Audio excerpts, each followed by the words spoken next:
آدمی ہوگا اس کا باقاعدہ ماں باپ کے گھر پیدا ہوا ہوگا اور اس کی ایک شخصیت ہے اور اس شخصیت کے ہونے کا ایک جو ثبوت ہے.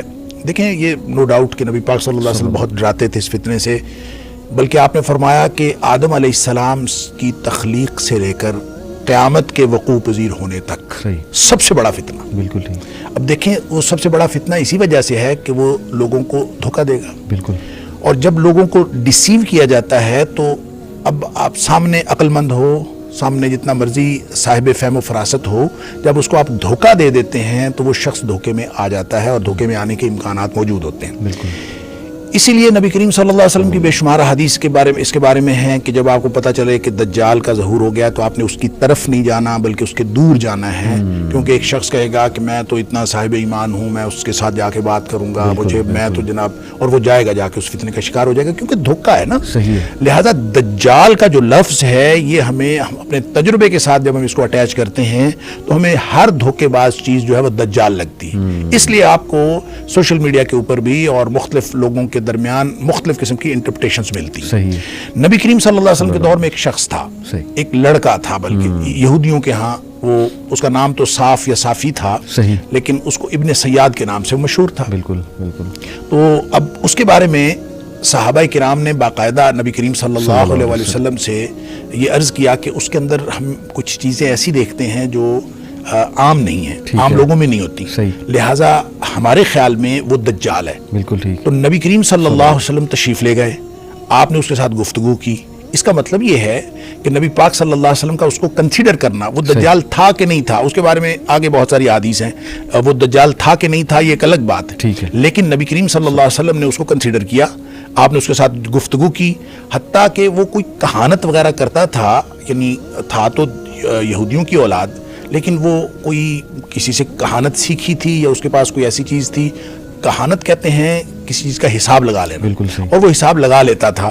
اس کو کوئی قدرتی صلاحیت تھی یا جو بھی کچھ تھا تو وہ ایک ایسی بات کرتا تھا جس سے لوگوں کو شک ہوتا تھا کہ یہ کوئی مافوق الفطرت قسم کی چیز. اس لیے صحابہ کرام نے نبی پاک صلی اللہ علیہ وسلم سے فرمایا. آپ نے جا کے نا امتحان لینے کے لیے آپ نے یہ فرمایا بھی کہ آپ نے فرمایا کہ تم بتاؤ کہ میں نے دل میں کیا چیز سوچی ہے. تو وہ آگے سے کہنے لگا دخ. اچھا، نبی کریم صلی اللہ علیہ وسلم فرماتے ہیں میں نے دخان یعنی دھواں سوچا تھا اور اس شخص نے ایسی ہی بات اس سے ملتی جلتی بات کر لیا، یعنی اس نے ایک بہرحال اس کا گیس جو تھا قریب تھا. تو آپ صلی اللہ علیہ وسلم فرمایا کہ اس سے آگے تو نہیں جا سکتا. گویا حتمی علم تو اللہ کے پاس ہوتا ہے اور یہ تک بندی کر لیتے ہیں لوگ جو حساب کتاب لگاتے ہیں کاہن وغیرہ. تو اس نے ایسی بات کر لی.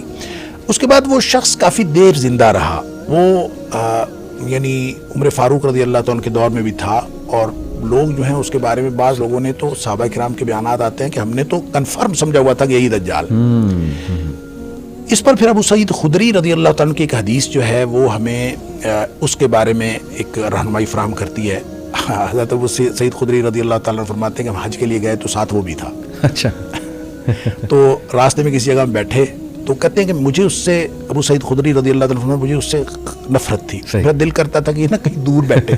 تو اس نے کہیں سامان جو ہے دوسرے درخت کے نیچے، میں نے کہا دھوپ ہے اپنے درختوں کے نیچے بیٹھ جائے تو تاکہ دور ہو جائے. تو وہ بیٹھ تو گیا دور، تو پیاس ہمیں لگی ہوئی تھی. اس نے اپنی بکری کا دودھ دوہا اور لا کے مجھے پیالے میں پیش کیا.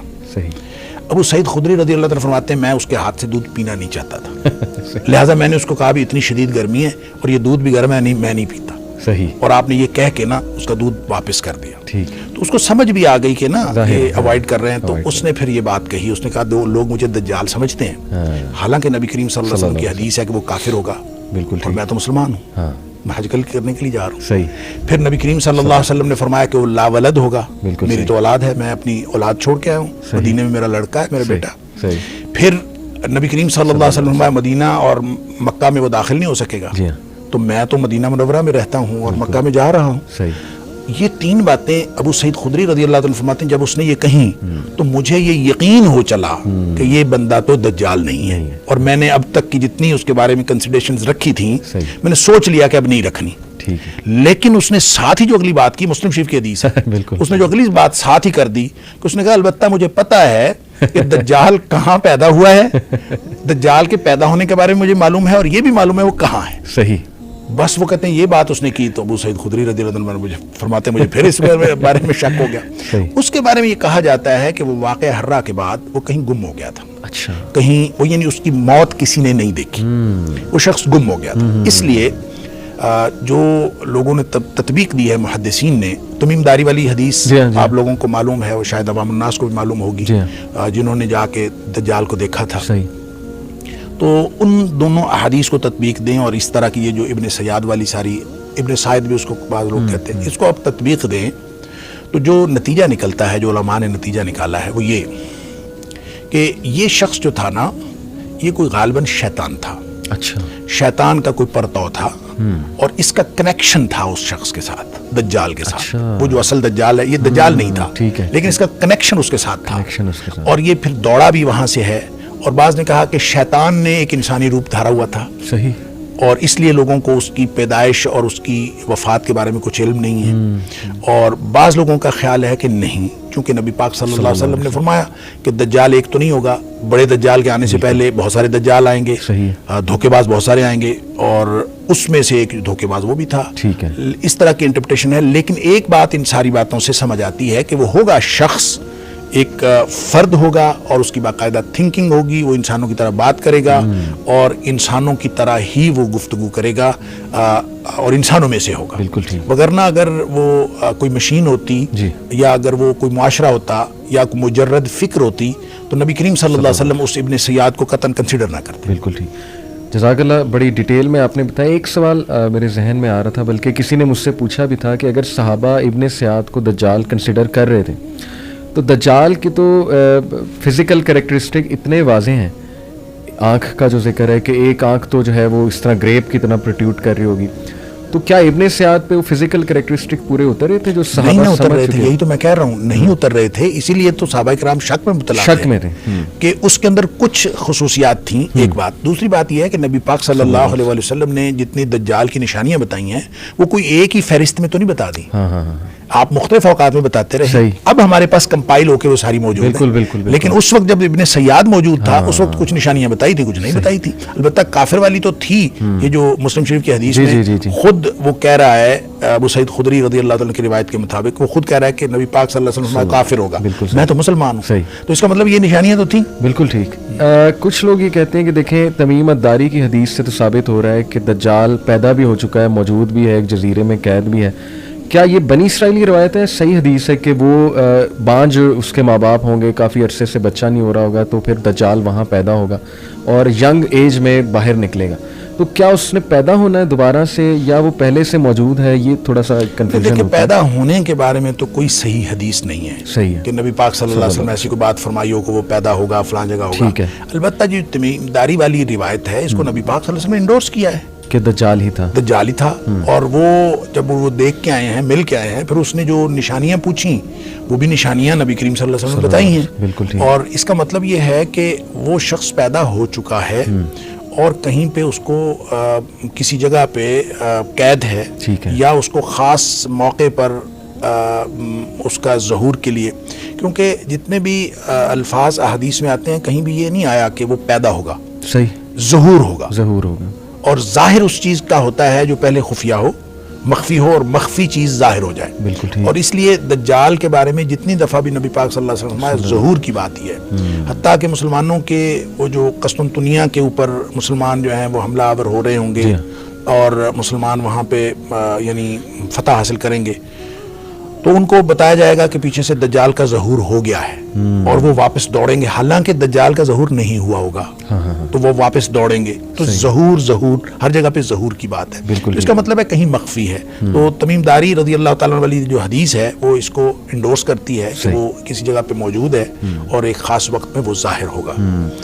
آپ نے بھی ایک بات کی کہ ہو سکتا ہے وہ شخص اس سے ملاقات میں ہو, ملتا ہو.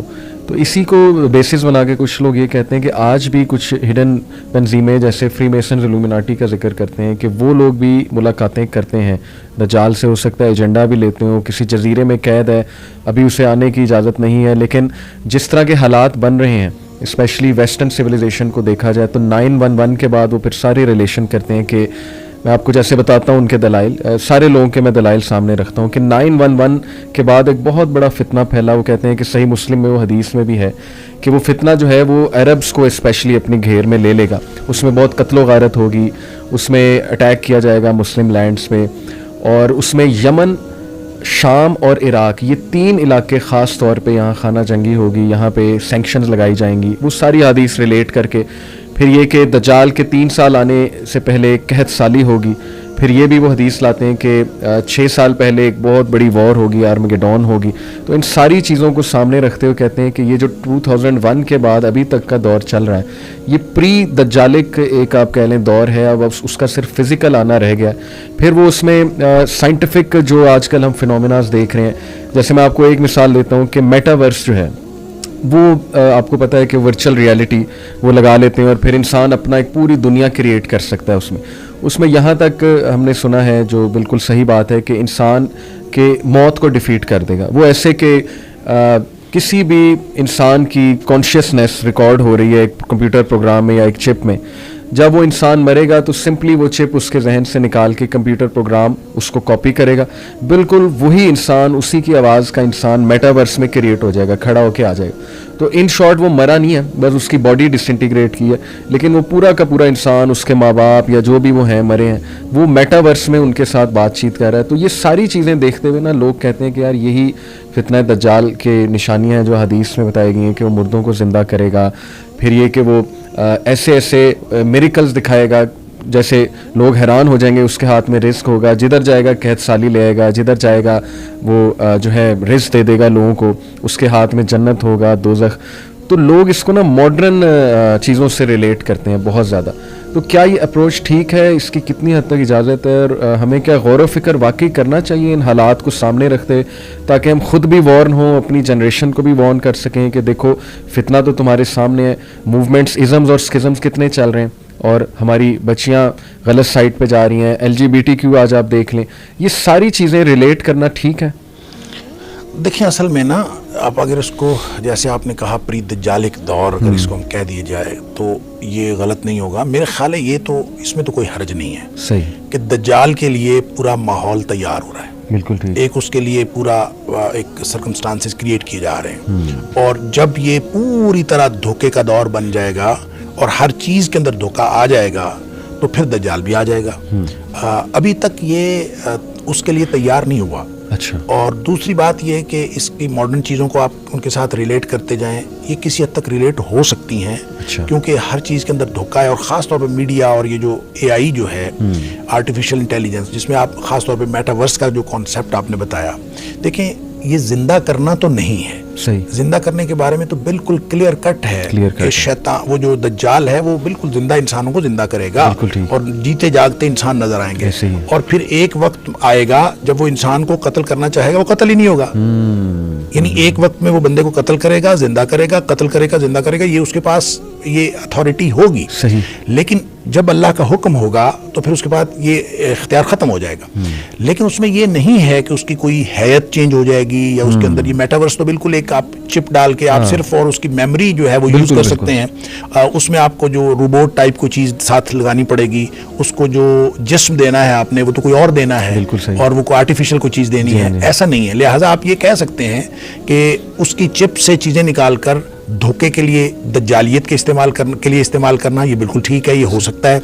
AI جو ہے اس سے بڑا یعنی جو اس وقت انفارمیشن ٹیکنالوجی اور جو ڈیجیٹل ٹیکنالوجی جس مقام پر پہنچ چکی ہے، اب آپ کی ہی تصویر، آپ کی ہی ویڈیو، آپ کی ہی آواز، اس پہ ایک نئی بالکل جو ہے نا وہ آڈیو بنائی جا سکتی ہے، اور آڈیو کریٹ کی جا سکتی ہے. آواز بھی آپ کی ہوگی، تصویر بھی آپ کی ہوگی، اور آپ ہی تقریر کر رہے ہوں گے، لیکن وہ گفتگو اصل میں آپ کی نہیں ہوگی. تو یہ کی جا سکتی ہے. اب اس سے بڑا دھوکہ اور کیا ہو سکتا ہے؟ میری بھی تقریر ہو، آپ کی بھی تقریر ہو، لیکن اس سے جو چیز ثابت کی جا رہی ہے وہ ہمارے ہی نظریے کے خلاف ہو، ہماری ہی باتوں کے خلاف ہو. یہ بالکل ہو سکتا ہے. اس سے بڑا دھوکہ اور کیا ہوگا؟ اس طرح سے چیزیں جو ہیں آہستہ آہستہ میرا خیال ہے کہ یوں لگتا ہے کہ اہل ایمان کے ہاتھوں سے نکلتی چلی جا رہی ہیں. تو اس سارے اس کو دجالیت کا دور کہنا اس میں تو کوئی حرج نہیں ہے. بالکل ٹھیک. لیکن یہ کہنا کہ بس یہ دجال کے لیے بس دجال آیا ہی چاہتا ہے، یہ میرے خیال میں درست نہیں ہے. اس کی وجہ یہ ہے کہ اگر ہم احادیث میں جو قرب قیامت کے واقعات ہیں ان کو اگر ہم ترتیب سے دیکھیں اور ایک سیکوینس اس کا قائم کرنے کی کوشش کریں، ویسے تو یہ جو نشانیاں ہوتی ہیں، چاہے وہ چھوٹی نشانیاں ہیں چاہے وہ بڑی نشانیاں ہیں، اس کے بارے میں یہ اصل میں نصیحت کے لیے ہوتی ہیں. یہ اس لیے نہیں ہوتی کہ آپ ان کو کوئی تعین کریں اس کا اور اس کی اپلیکیشن کر کے آپ کوئی اس میں سے کوئی چیز نکالیں. ایسا نہیں ہوتا کہ مکانی طور پر بھی اور زمانی طور پر آپ ان کو اپلائی کر کے کوئی تعین کلی کریں، یہ درست نہیں ہے. ہاں اس سے نصیحت حاصل کریں، اور قرآن میں بھی اللہ کریم نے فرمایا کہ جتنی بھی نشانیاں ہیں اصل میں نصیحت حاصل کرنی چاہیے، اور وہ یہ کہ قیامت کے آنے سے پہلے آپ ان نشانیوں سے ان کی وجہ سے نصیحت حاصل کر لیں. اب دیکھیں جب بڑی نشانیاں آنی ہیں، دجال سے پہلے امام مہدی نے آنا ہے، اور یہ کبھی بھی نہیں ہو سکتا کہ امام مہدی پہلے دجال پہلے آ جائے اور امام مہدی بعد میں آئے، ایسا نہیں ہو سکتا. لہذا امام مہدی کے ظہور میں جتنی چیزیں انٹرنیشنل سیناریو کے بارے میں یا عربوں کے حوالے سے یا مسلمانوں کے اوورال حوالے سے جو بتائی گئی ہیں، اس کے حوالے سے ماحول تیار ہوتا ہوا نظر آتا ہے. کیونکہ سب سے بڑی نشانی یہ ہے کہ امت مسلمہ کے پاس قیادت کا فقدان ہوگا، کوئی ان کا لیڈر نہیں ہوگا، امت مسلمہ کو لیڈ کرنے والا کوئی نہیں ہوگا. اب دیکھیں، ہم دیکھتے ہیں کہ امت مسلمہ کے پاس کوئی لیڈر نہیں ہے. پھر یہ دیکھیں کہ اس میں یہ بھی آتا ہے کہ حج کے موقع پر دنیا کے علماء، حج کے موقع پر دنیا کے جو مسلمان علماء ہیں وہ اس کو ڈھونڈیں گے. صحیح. تو میں جب پہلی دفعہ حج پہ گیا تو میں نے وہاں دیکھا کہ حج کے موقع پر پوری دنیا کے علماء کو بلا کے ایک حج کانفرنس ہوتی ہے. اچھا. تو مجھے جب پتا چلا نا کہ یہ حج کانفرنس ہوتی ہے اور اس میں پوری دنیا کے علماء کو بلایا جاتا ہے، تو میں یقین کرے میں نے سمجھا کہ یہ وہی نشانی ہے جو نبی کریم صلی اللہ علیہ وسلم نے بتائی. ان لوگوں نے ہی امام مہدی کو پہلے ڈھونڈنا ہے، اور اسی طرح کی ایک مشاورت ہو رہی ہوگی. ظاہر ہے وہ ہر سال اس کے ڈیفرنٹ ٹاپکس ہوتے ہیں، اس کے اوپر گفتگو ہوتی ہے، اور یہ حج کے موقع پر ہی ہوتی ہے. پوری دنیا کے علماء بھی ہوتے ہیں. تو جب قیادت کا فقدان ہوگا اور پھر اس میں عربوں کی آپس کی جنگ اور اس طرح کی نشانیاں جو آپ بتا رہے ہیں، بہت ساری چیزیں ریلیٹ ہو سکتی ہیں. اور لیکن ہم کوئی وقت کا تعین نہیں کر سکتے، کتنی دہائیاں باقی ہیں یا کتنی صدیاں باقی ہیں یا کتنے سال یا کتنے دن باقی ہیں، ہمیں کچھ نہیں پتا. یہ اللہ کو معلوم ہے. البتہ حالات یہ بن رہے ہیں. پہلے امام مہدی آئیں گے، باقاعدہ جنگ ہوگی. امام مہدی کے آنے کے بعد جو مسلمانوں کے حالات ہیں، مسلمان نبی کریم صلی اللہ علیہ وسلم 3 حصوں میں ہو جائیں گے. 3 حصوں میں سے ایک حصہ تو وہ ہوگا، یعنی 1/3 جنہوں نے امام مہدی کو ماننا ہی نہیں ہے. اور اس کی وجہ تو ظاہر ہے یہ ہے کہ وہ انہوں نے نہیں ماننا، کیونکہ انہوں نے جہاد پر بیعت لینی ہے. اب جو احادیث سے یہ بھی پتہ چلتا ہے کہ امام مہدی بیعت ہونے سے پہلے، یعنی جب ان کی بیعت کی جائے گی اس سے پہلے وہ عام آدمی ہوں گے، وہ کوئی بہت ایکسٹراڈنری پرسنالٹی نہیں ہوں گے. جس وقت بیعت کر لی جائے گی تو وہ کہیں گے میں جہاد پر بیعت لوں گا پھر، اور مسلمان جہاد پر بیعت کر لیں گے. اور جس وقت بیعت کر لیں گے، نبی کریم صلی اللہ علیہ وسلم نے فرمایا کہ حجر اسود اور جو مقام ابراہیم ہے اور جو زمزم کا کنواں ہے، اس کے درمیان میں، یعنی آپ سب کہہ لیں کہ تقریباً کعبہ کے دروازے کے سامنے، تو وہاں پہ بیعت ہوگی. کیونکہ آخری دفعہ جب یہ اس کو پکڑیں گے، علماء جا کے اس کو دیکھ لیں گے اور پا لیں گے، وہ ملتزم پہ چمٹا ہوا ہوگا، دعائیں کر رہا ہوگا. تو وہ جب بیعت کر لے گا تو حدیث کے الفاظ ہیں فَيُصْلِحُ اللَّهُ فی لیلۃ، اللہ کریم ایک ہی رات میں اس کے اندر صلاحیتیں پیدا کر دے گا. یعنی وہ پہلے ایکسٹراڈنری آدمی نہیں ہوگا، لیکن اس بیعت کے بعد وہ ایکسٹراڈنری آدمی ہو جائے گا. پھر اس کے بعد مسلمانوں کی جنگیں ہیں، پھر اس جنگوں کے اندر ظاہر ہے مسلمان کام آئیں گے. آپ نے فرمایا کہ جو لوگ امام مہدی کو نہیں مانیں گے، ظاہر ہے ہم لوگ اپنے نرم بستروں پہ سونے والے اور اپنی عیاشی کی زندگی گزارنے والے، ہم سے کوئی جہاد بھی بیعت لے تو 1000 دفعہ خیال آتا ہے کہ یہ جھوٹا ہی ہوگا، اللہ تعالیٰ معاف فرمائے. تو اسی طرح کی کیفیت ہوگی. پھر جب وہ لوگ 2/3 جو ہیں جو اس کی بیعت کر لیں گے، ان میں سے 1/3 یعنی ہاف ٹوٹل میں سے 1/3 وہ شہید ہو جائیں گے. نبی پاک صلی اللہ علیہ وسلم نے فرمایا کہ ان سے بہتر روئے زمین کا کوئی اور شہید نہیں ہوگا.